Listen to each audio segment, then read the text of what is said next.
Assalamualaikum warahmatullahi wabarakatuh. Oke, mohon maaf hari ini tidak bisa kuliah onsite. Nah, untuk pertemuan ketiga ini berkaitan dengan hukum Gauss. Sebetulnya minggu lalu kita sudah bahas sedikit terkait penggunaan hukum Gauss itu sendiri hingga penggunaannya ya untuk kasus eh, batang satu dimensi itu ya. Nah, di sini kita bahas lebih detail lagi bagaimana hukum Gauss itu ya.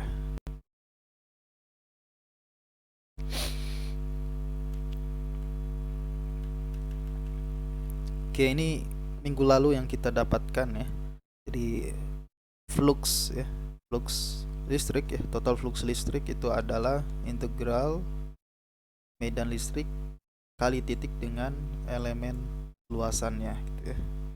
Nah, kalau di seluruh luas permukaan ini maka total fluxnya adalah integralnya seluruh luasannya.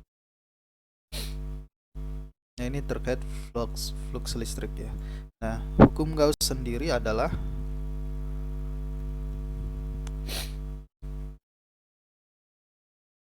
total flux ya yang flux yang melalui suatu permukaan tertutup.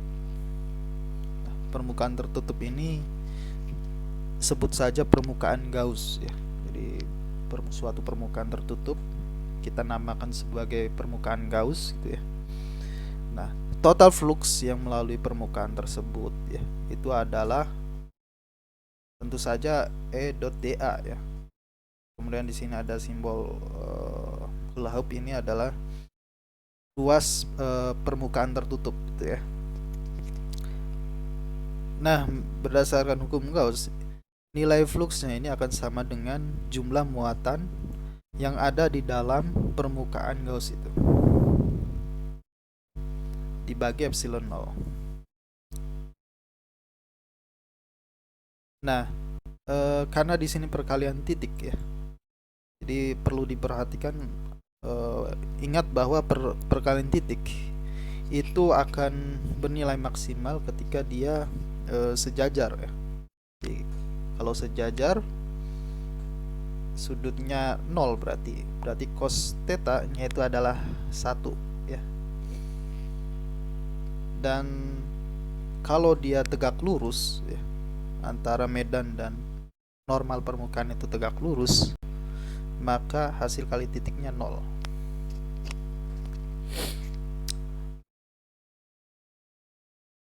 Nah, perkalian titik ini agak ribet ya kalau misalkan sudutnya ada gitu ya, tidak 0 atau tidak 90. Jadi kita harus hitung integralnya, di sini ada cosnya. Nah, untuk memudahkan biasanya adalah kita pilih permukaan Gauss yang memang simetri dengan objek yang kita tinjau gitu ya. Agar apa? Agar nanti medannya sejajar dengan normal permukaannya. Misalnya muatan titik ya, muatan titik kan titik ya. Kemudian yang namanya muatan titik artinya medan itu ya, kalau dia muatan positif, arah medannya akan keluar ya, keluar dari muatan titik itu secara radial gitu ya. Nah, kalau kita bangun permukaan Gaussnya adalah kulit bola, ada titik, ada permukaan bola gitu ya, maka normal permukaan bola kan arahnya radial juga ya, menyebar juga. Nah, normal permukaan bola. Nah, sehingga memungkinkan arah medan listriknya sejajar dengan normal permukaannya. Nah, kalau sudah sejajar, hasil kalinya kan adalah besar medan dikali besar luasannya. Tidak ada unsur kosinus lagi di situ, sehingga bisa mudah menghitung integralnya. Nah, ini seperti kemarin ya, ketika muatan garis ada batang satu dimensi, kita bisa pilih kulit silinder. karena memang kalau muatan garis kan medannya keluar secara radial juga ya, ke samping gitu ya. Nah, kalau pakai silinder, arah arah normal selimutnya juga radial ya, jadi sama-sama sejajar dengan medannya.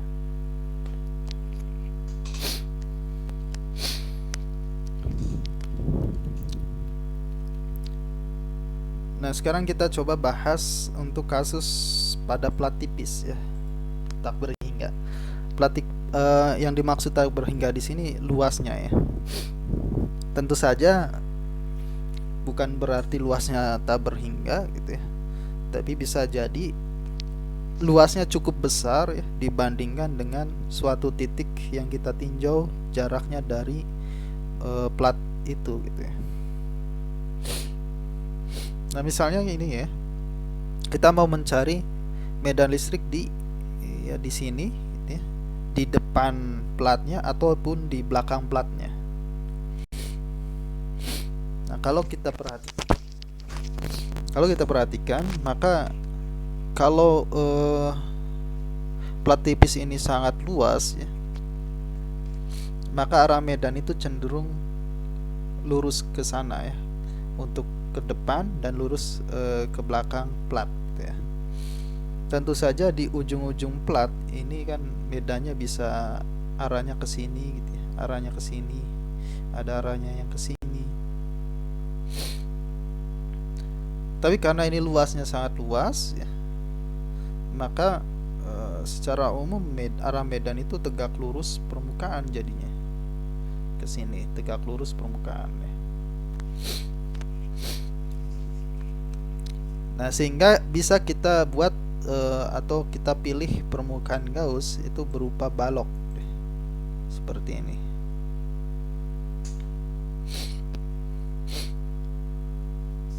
Nah, permukaan balok tentunya ada permukaan selubungnya ya, ada permukaan di sini tutupnya, tutup depan dan tutup belakang.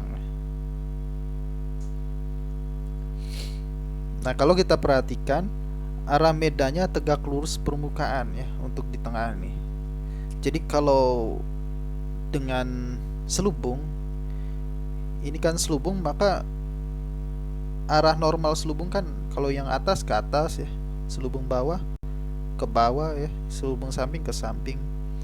Nah, arah normalnya itu kan tegak lurus dengan medan listriknya ya. Nah, kalau tegak lurus, maka hasil integralnya jelas 0. Nah, berbeda dengan tutup. Nah, tutup arah normalnya ke depan juga ya, artinya sejajar dengan arah medannya, sehingga hasil perkalian titiknya adalah ya perkalian besarnya saja gitu ya.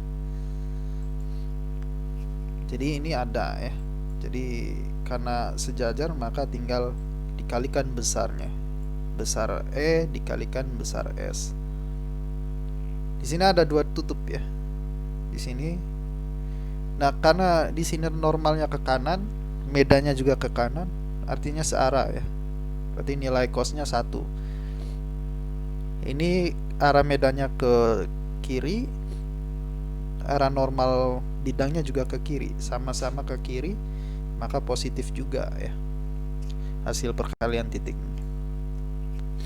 Dan nilainya sama ya, medan dikali luasannya. Ini tambah ini jadi 2 ES ya. Sehingga kita dapatkan flux total, flux listrik totalnya adalah 2 ES.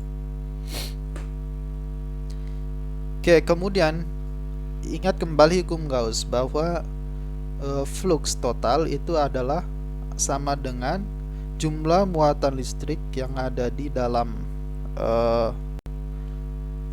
permukaan Gaussnya dibagi epsilon 0.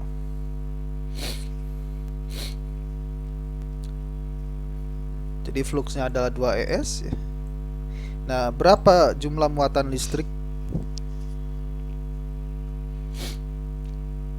Nah, anggaplah rapat muatannya sigma. ya, maka jumlah muatan listrik yang di seluasan S ini ya adalah sigma dikali S. Oke, ini ada S, ini ada S, habis, sehingga kita dapatkan besar medan listriknya adalah sigma per 2 epsilon 0. Nah, kalau kita perhatikan di sini tidak ada suku jarak ya. Jadi mau kita ukur sangat dekat dengan platnya ataupun kita ukur agak jauh dengan platnya, nilainya sama ya, medannya. Tentu saja dengan asumsi awal tadi ya, bahwa luas permukaan plat tipis ini tak berhingga gitu ya.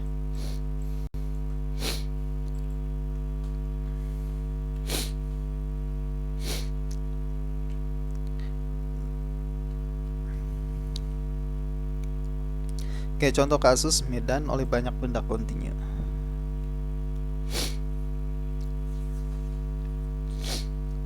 Oke, minggu lalu sudah kita dapatkan ya medan listrik oleh kawat panjang ya, itu adalah 2K lambda per R ya.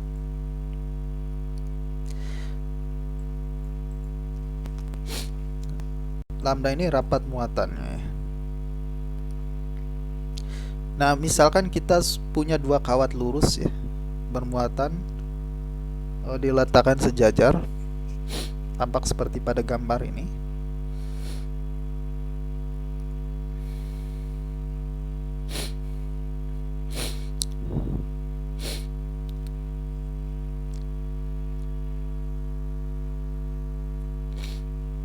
Bila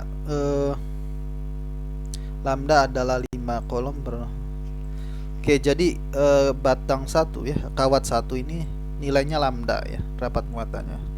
Tapi untuk kawat 2 rapat muatannya minus 3 lambda ya. Artinya minus 15 ya, karena lambdanya 5 dikali min 3, jadi ini minus 15 rapat muatannya. Ini rapat muatannya 5. Nah, perhatikan di sini tuh rapat muatan ya. Sehingga kalau kita bahas benda kawat 2, rapat muatannya adalah min 3 lambda ya.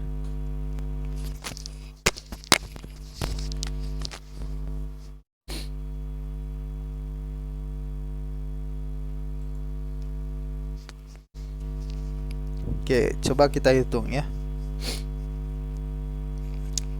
Pertama, medan di titik P, artinya dia ada pengaruh oleh kawat 1 dan kawat 2. Nah, kawat 1 ini muatannya positif ya, artinya arah medannya keluar. Sini tidak bisa menggambar ini ya.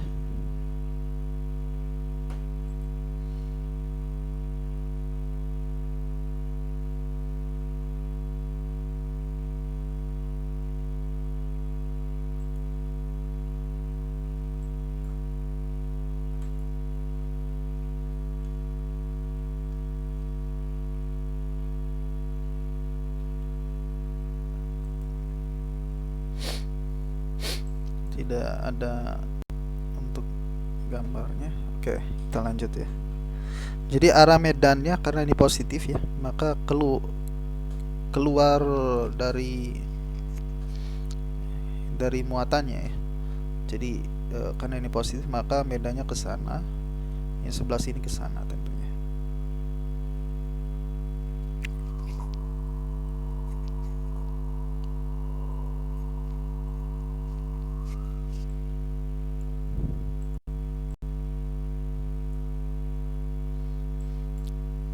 Oke, karena ini positif, maka medannya kan ke sana, ya.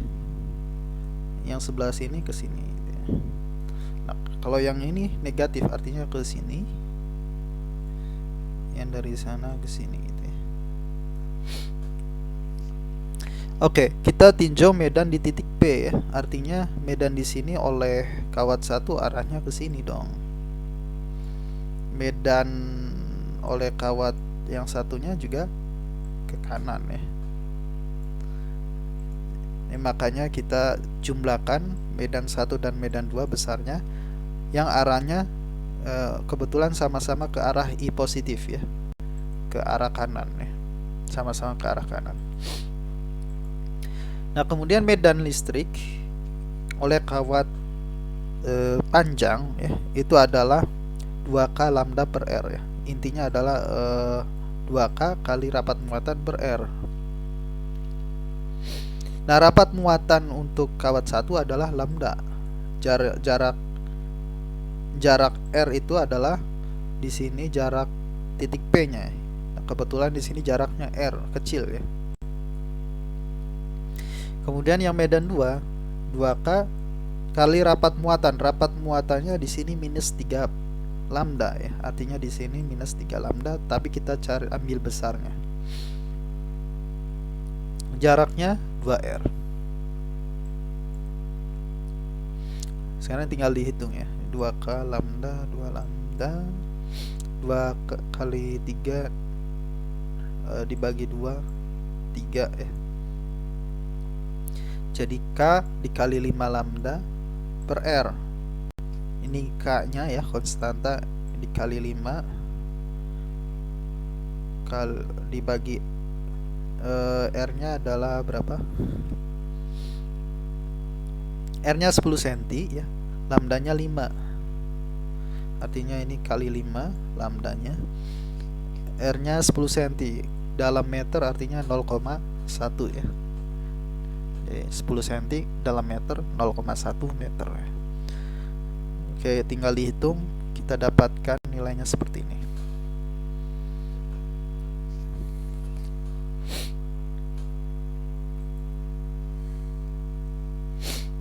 Oke, selanjutnya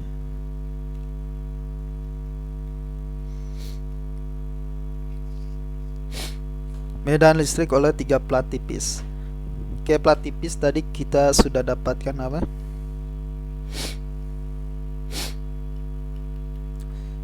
Medannya adalah sigma per 2 epsilon 0 ya.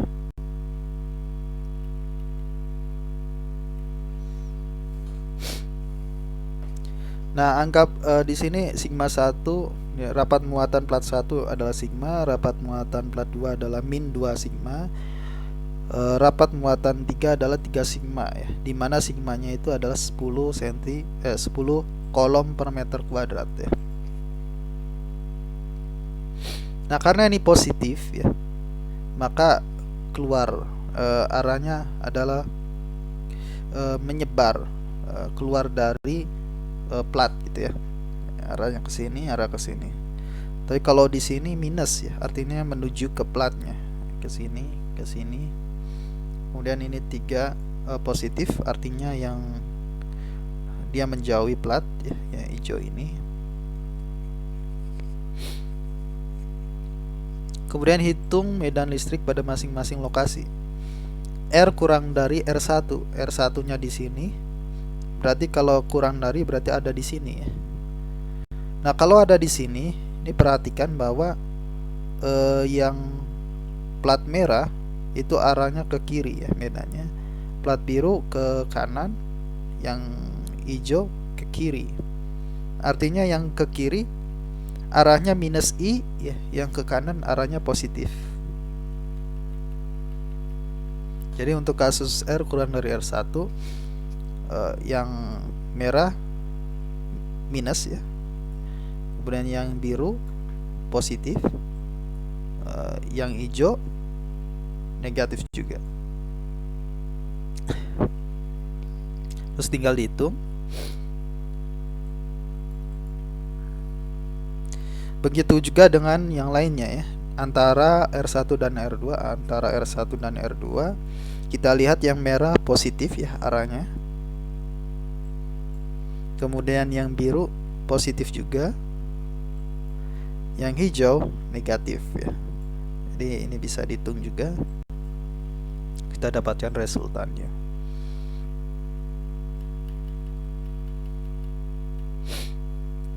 Kemudian yang antara R2 dan R3 juga sama persis ya caranya. Kita lihat yang merah positif, yang biru negatif, yang hijau juga negatif ya.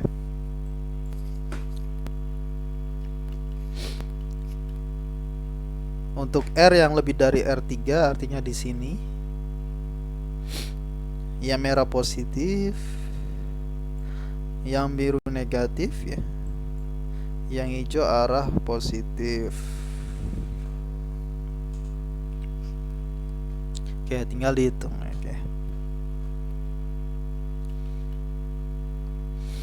Oke, baik, itu persoalan bagaimana kalau lebih dari satu muatan kontinu ya. Ada lebih dari satu objek muatan kontinu, maka total medannya ya penjumlahan vektor biasa ya dari masing-masing kontribusi medan yang dihasilkan oleh masing-masing muatan kontinu tadi ya.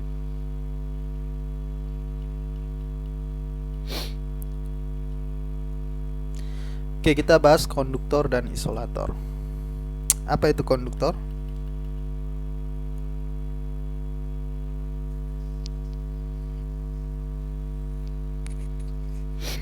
Contoh konduktor misalnya logam ya. Logam, kawat gitu ya. Nah, itu kan konduktor. Kenapa? Karena dia bisa menghantarkan listrik ya. Jadi konduktor ini adalah material yang bisa mengantarkan listrik. Nah, kenapa dia bisa mengantarkan listrik? Karena muatan itu bisa bebas bergerak di dalam konduktor. Jadi kalau elektron bisa bergerak bebas di suatu material, maka dia termasuk material konduktor.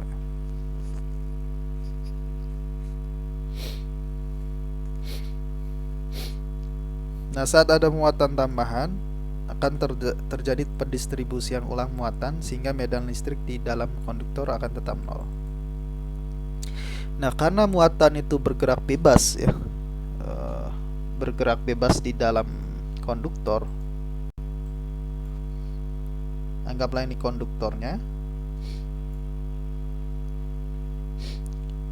Karena ini muatan bisa bergerak bebas ya, ini muatan negatif misalnya.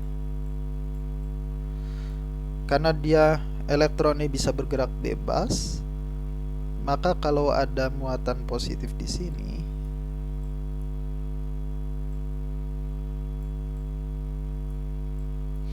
ini kan terpolarisasi ya. Nah, elektron akan bergerak gitu ya, menuju. Nah, sehingga pada akhirnya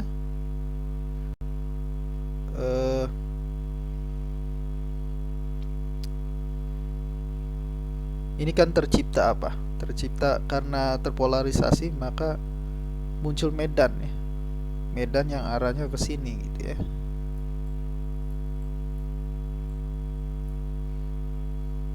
Ingat, medan keluar dari muatan positif masuk ke muatan negatif, muncul medan listrik. Nah, karena muncul medan listrik, nanti si elektron akan tertarik ke sana gitu ya, bergerak sampai suatu saat dia akan terdistribusi ulang sampai tidak ada lagi medan listrik, totalnya sama dengan nol gitu ya. Jadi misalnya di sini muncul medan listrik, maka mesti ada elektron yang terdistribusi ke sini juga gitu ya, sehingga ini kan akan menghasilkan medan juga ke sana, medan yang sama besar. Nah, medan yang sama besar ini akan saling menghilangkan sehingga resultan medannya tetap nol.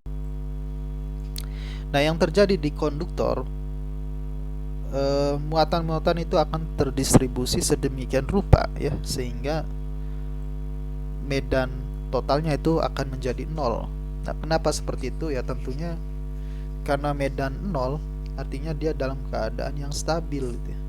Nah, kalau di situ ada medan, maka akan muncul gaya elektrostatik. Nah, gaya elektrostatik ini membuat elektron bergerak. Nah, kapan elektron bisa berhenti bergerak ya? Ya ketika medannya nol gitu ya. Tentunya berhenti bergerak di sini bukan diem banget ya, bukan diem banget. Karena sejatinya partikel yang ada di dalam material itu selalu bergerak ya, selalu bergerak walaupun sedikit ya. Karena ada temperatur ya, ada energi kinetik yang membuat partikel itu saling bergerak gitu ya. Oke, itu tidak kita bahas sampai di situ. Pada intinya adalah di konduktor medan itu selalu nol ya. Medan listrik di dalam konduktor selalu nol. Ini perlu diingat-ingat ya.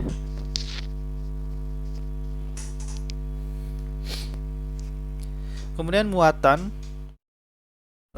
tambahan itu akan tersebar di permukaan konduktor. Jadi distribusi muatan itu akan muatan tambahan itu akan terdistribusi di permukaan konduktor.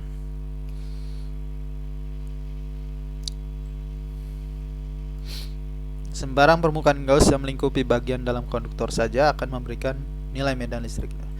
Ya karena muatan tambahan ini terdistribusi di permukaan ya, dan di dalam konduktor semua medannya selalu nol ya, medan listriknya selalu nol. Maka kalau kita pakaikan hukum Gauss juga ini pasti akan memberikan medan listrik nol ya. Nah, beda dengan isolator ya. Perbedaannya adalah muatan itu tidak bisa bergerak bebas di dalam isolator.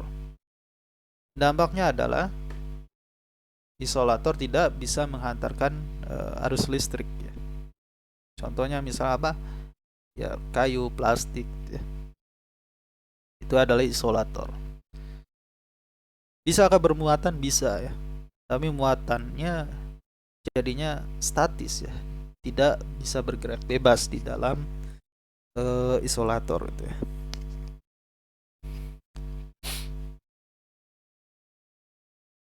Nah, kalau ada muatan tambahan, ya, muatannya akan terdistribusi di seluruh bagian isolator ya. Jadi kalau konduktor tadi terdistribusinya di permukaan, kalau isolator bisa ke seluruh bagian. Artinya kalau terdistribusi di seluruh bagian isolator ya, kalau kita terapkan permukaan Gauss di dalam isolator itu masih bisa ya, masih ada medan listrik di situ. Jadi di dalam isolator memungkinkan ada suatu medan listrik ya yang tidak nol nilainya. Tapi kalau di konduktor jelas pasti nol gitu ya. Nah, sebetulnya selain konduktor dan isolator ini ada material lain, yaitu semikonduktor ya. Nah, material semikonduktor ini dia bisa berperilaku seperti konduktor, bisa juga berperilaku sebagai isolator. Nah, kalau tertarik mau tahu lebih lanjut terkait semikonduktor, bisa kalian cari ya di Google atau di buku atau di sumber lainnya.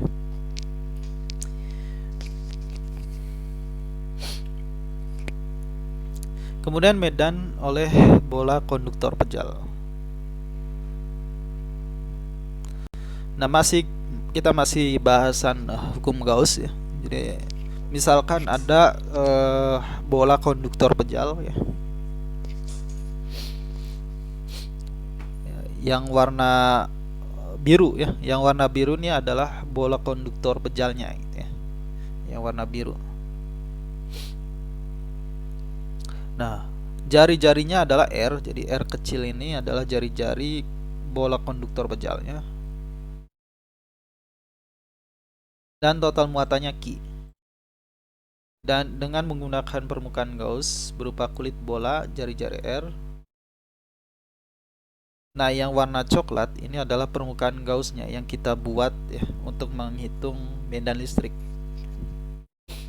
Nah, permukaan Gaussnya berjari-jari R. Bisa dua kondisi ya. Bisa R-nya ini lebih besar dari R kecil ya. Artinya kulit bolanya lebih besar ya daripada bola pejalnya, bola konduktor pejalnya. Bisa juga pada kasus R-nya lebih kecil, artinya kita buat permukaan Gauss di dalam bola pejalnya gitu ya. Tapi jelas bahwa kalau R-nya kurang dari R ya, artinya kalau kita membuat permukaan Gauss di dalam bola konduktor, jelas medannya nol ya. Karena tadi ya, sifat dari konduktor, medan listrik di dalam konduktor selalu nol. Sehingga yang kita hitung ya cukup di luar aja, R lebih besar dari R. Kalau kita perhatikan, maka arah medannya kan keluar secara radial ya, dan normal permukaan Gaussnya keluar juga secara radial, otomatis sejajar ya antara medan listrik dan juga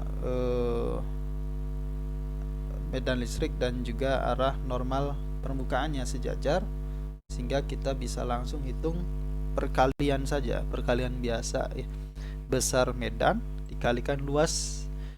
Luas di sini ada luas permukaan Gaussnya.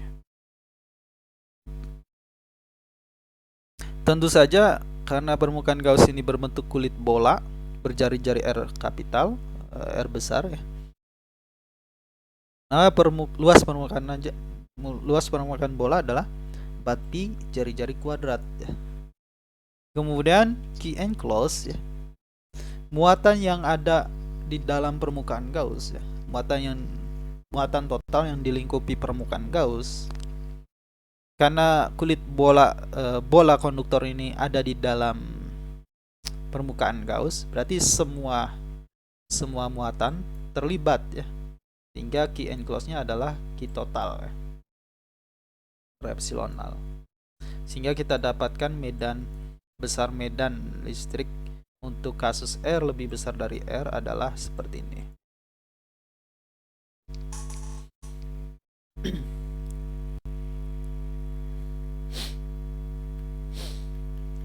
Nah, bagaimana dengan bola isolator pejal?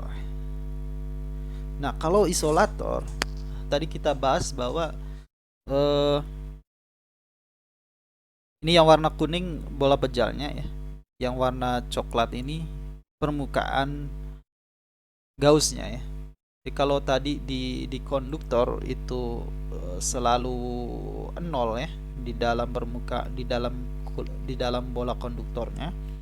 Nah, kalau di isolator, di dalam bola isolator, karena muatan terdistribusi ya, artinya kalau kita buat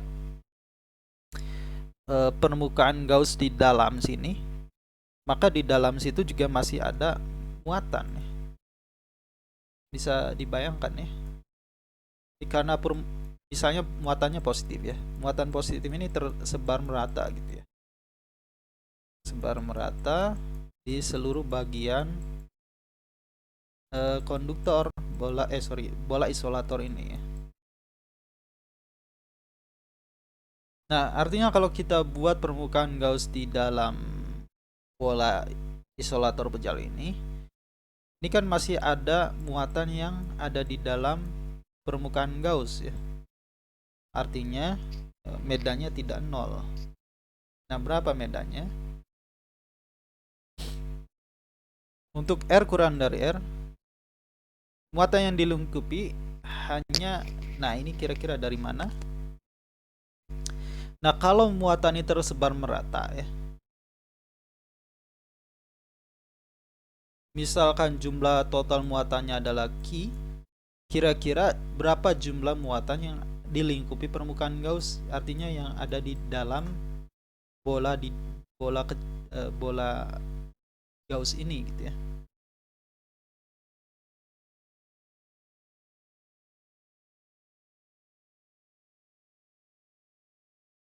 Nah, mudahnya adalah dengan perbandingan volume.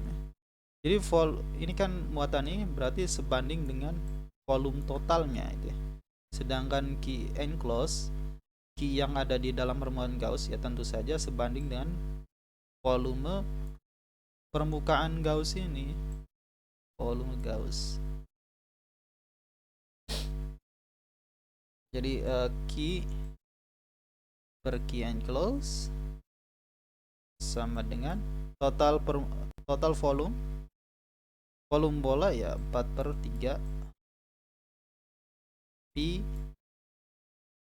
R kecil pangkat 3 ya.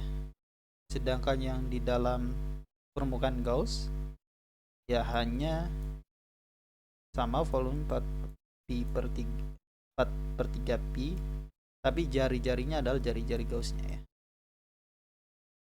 Sehingga kita dapatkan key enclose-nya adalah R pangkat 3 per R pangkat 3 key. Ini sama ya, luas permukaan Gauss, medan, tapi key enclose-nya adalah R pangkat 3 per R pangkat 3 key. Sehingga kita dapatkan medan listrik untuk kasus R kurang dari R kecil ini. Artinya untuk kasus di dalam bola isolator pejal, medan listriknya adalah kaki R per R pangkat 3. Nah, kalau di luar mah gampang ya. Maka muatan totalnya ya seluruh key itu. Nah, kita dapatkan sama persis ya dengan bola konduktor tadi ya, karena memang yang dilingkupi permukaan Gauss ya seluruh bolanya gitu ya. Maka muatan totalnya ya muatan total itu sendiri. Nah, bagaimana kalau bola isolatornya berongga gitu ya? Nah, kalau bola isolatornya berongga, tentunya di dalam misalnya yang warna apa ya? Warna abu-abu ini adalah rongganya gitu. Tentunya kalau yang di dalam rongga, karena di dalam rongga ini kosong, tidak ada muatan yang dilingkupi permukaan Gauss, artinya medannya 0. Maka untuk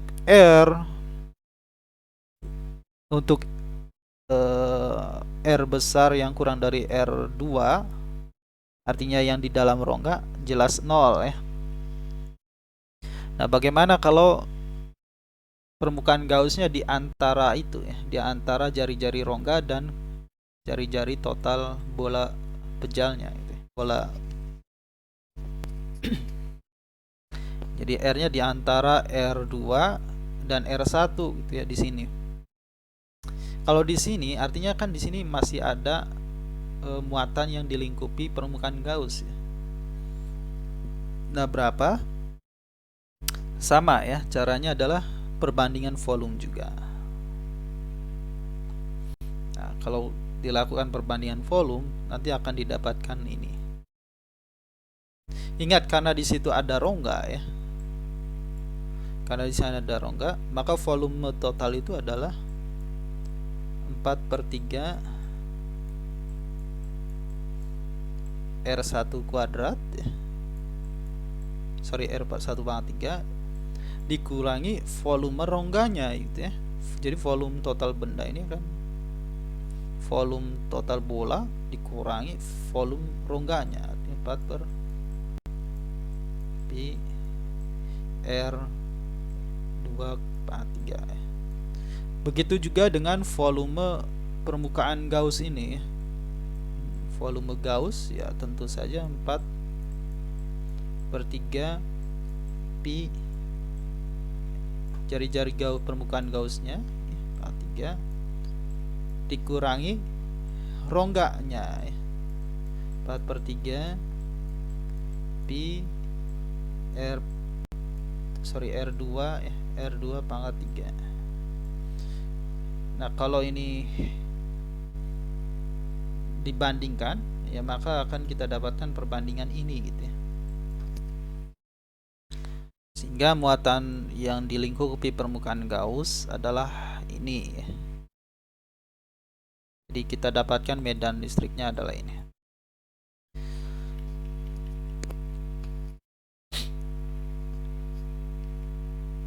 Kalau di luar bola gampang ya, seperti tadi ya. Seperti ini aja. Kalau di luar bola. Karena kalau kita buat permukaan Gauss-nya yang seperti ini ya, persis seperti ini. Kalau kita buat permukaan Gauss-nya di luar, maka muatan totalnya kan ya muatan total juga ya. Semuanya kan dilingkupi permukaan Gauss. Nah, bagaimana kalau kombinasi bola konduktor dan isolator? Oke, jadi misalnya rongganya ini adalah konduktor. Jadi tadi kalau yang tadi rongganya adalah kosong, sehingga jumlah muatan di rongga kan 0 ya. Tapi kalau di sini konduktor bermuatan minus 2 Ki ya. Artinya di rongga ini masih ada muatan ya, sejumlah minus 2 Ki. Tapi tentu saja karena ini konduktor, maka muatan itu terdistribusi di permukaan bola konduktornya ini gitu ya.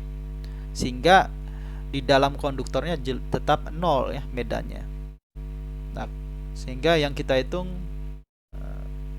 kalau di luar ya, di antara di sini, di antara di bola isolator pejalnya di sini gitu ya, antara R2 dan R1 ya.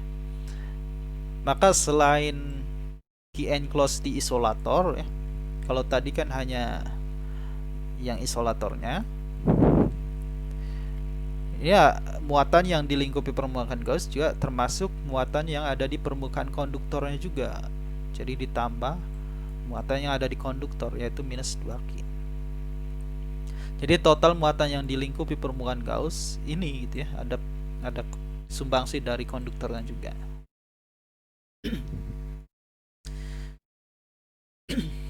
Oke, maka kita dapatkan medan listrik di antara ini, di R yang di antara rongga dan kulit, itu kita dapatkan rumusnya seperti ini. Nah, bagaimana kalau di luar?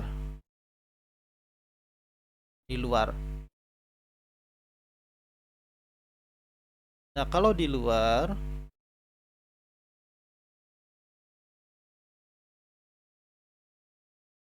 kalau permukaan Gaussnya di sini misalnya, ini artinya di luar ya, maka key enclose-nya ya total ya, muatan bola isolatornya Ki dan muatan konduktornya min 2 Ki. Maka total key enclose-nya min Ki ya. Oke ya. Ya, seperti itu.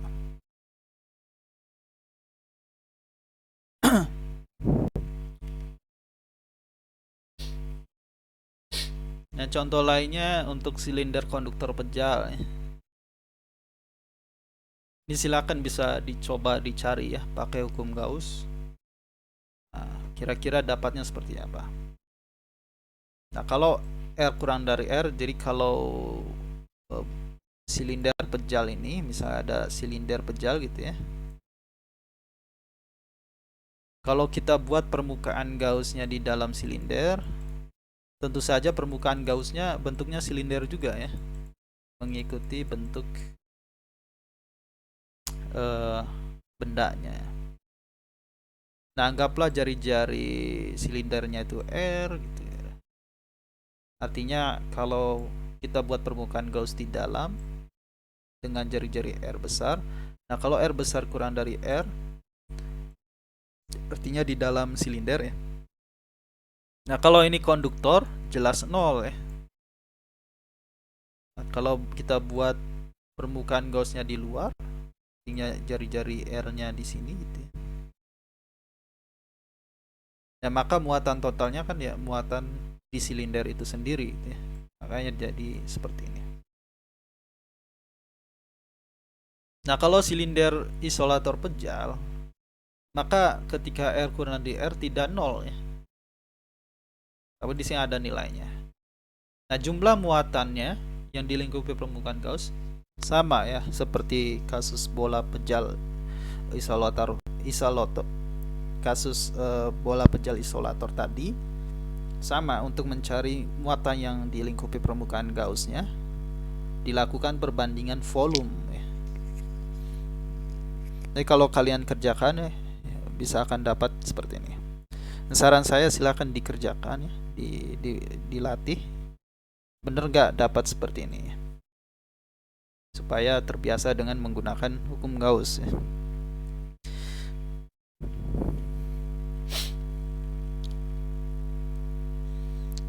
Bagaimana dengan silinder berongga? Sama ya, perbandingan volume juga. Cuma karena ada rongga, jadi volumenya nanti dikurangi volume rongga ya. Sama persis seperti tadi ya, yang bola ya. Volume totalnya dikurangi volume rongga. Kemudian kalau campuran dan konduktor, misalnya seperti kasus bola tadi ya. Jadi rongga isolatornya ya,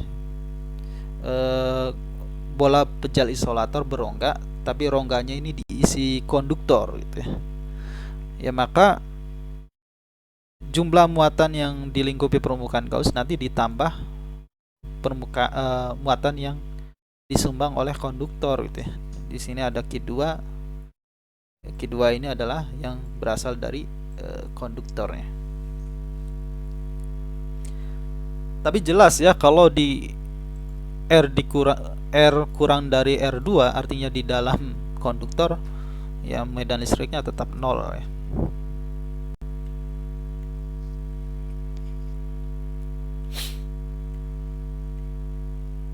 Oke, ini sekedar ringkasan ya, apa yang kita pelajari.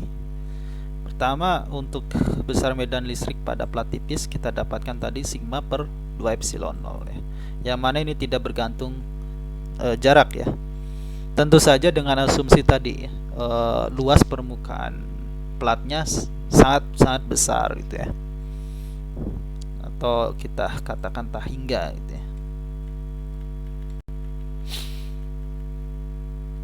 Nah, besar medan listrik yang dihasilkan oleh lebih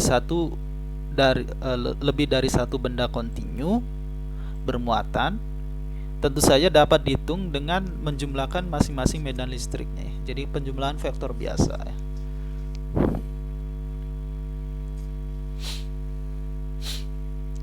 Oke, ini penting ya. Muatan berlebih pada konduktor, ini muatan tambahan pada konduktor itu dia akan tersebar di permukaan konduktor. Di dalam konduktor tidak ada muatan bebas. Kalau tidak ada ya, intinya di dalam konduktor medannya nanti selalu 0 ya. Dan muatan tambahan akan tersebar di permukaan konduktor. Sedangkan pada isolator, muatan itu akan tersebar merata di seluruh bagian isolator ya. Nah, apakah selalu merata? Belum tentu juga ya. Jadi bisa terdistribusi dengan merata, bisa juga tidak ya. Ini tergantung karakteristik dari material isolatornya.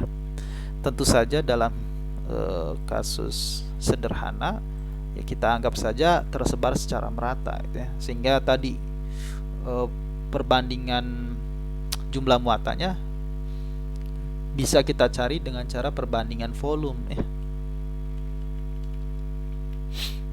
Baik, di sini ada latihan soal, bisa dicoba dikerjakan gitu ya. Dikerjakan nomor 2 terkait benda bola ya, bola pejal. Nah, silakan dikerjakan dulu. Nanti kunci jawabannya akan saya buka ya, mungkin hari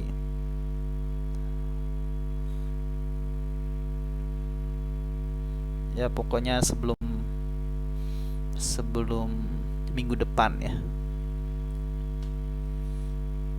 Oke, diingatkan juga ya, minggu depan sudah masuk ke minggu keempat ya.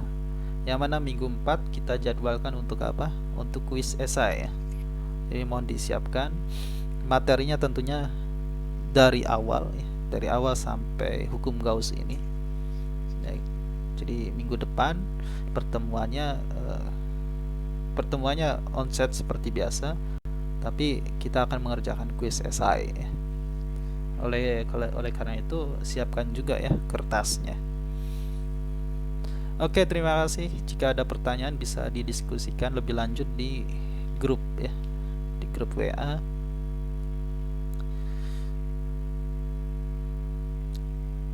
Oke, saya akhiri. Terima kasih. Assalamualaikum warahmatullahi wabarakatuh.